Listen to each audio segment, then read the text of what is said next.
Bonjour à tous, aujourd'hui je vous propose de prendre un vol direct pour l'Asie avec ma recette de bouillon de taille poulet coco. Pour cette recette, nous aurons donc besoin d'un oignon émincé, de quelques rondelles de courgettes, voilà, une tomate en gros dés, l'équivalent d'un poivron émincé, 200 g de blanc de poulet ou d'aiguillettes, 20 centilitres de lait de coco, des nouilles de riz, du gingembre en pickles ou frais, une gousse d'ail, un bouillon de volaille, du curry rouge ou vert, de la sauce qui pique et quelques herbes, sans oublier le beurre de cacahuète.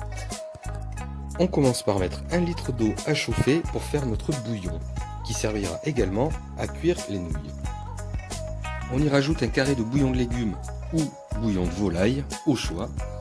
Moi j'ai opté pour un petit bouillon de légumes, auquel on va rajouter du curry rouge, pour donner un bon goût à tout ça. C'est dans ce même bouillon que l'on va cuire nos aiguillettes ou nos blancs de poulet. Dans une poêle avec un peu d'huile, on va faire dorer l'ail émincé. Pour y rajouter nos légumes préalablement taillés, ainsi que le gingembre. On le fait sauter 2 petites minutes et ensuite on revient sur notre poulet qui ne devrait pas tarder à être cuit.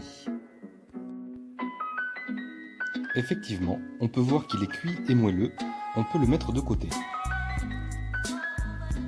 On va laisser le poulet refroidir tranquillement et en profiter pour ajouter le beurre de cacahuète dans notre bouillon.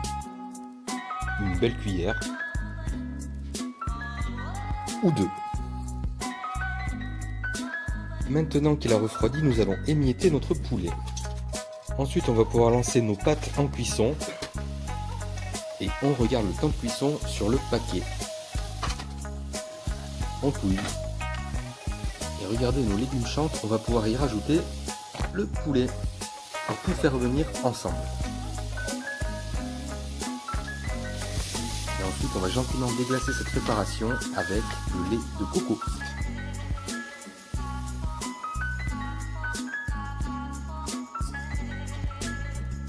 Une fois les pâtes cuites, on peut tout réunir dans la poêle, y compris les fines herbes. Ici, j'y ai mis de la coriandre et du basilic taillé. Et voilà, il ne nous reste plus qu'à assaisonner, goûter, dresser et manger. Et voilà les amis, j'espère que ce premier tuto maison vous aura plu. J'attends vos retours. Bonne dégustation!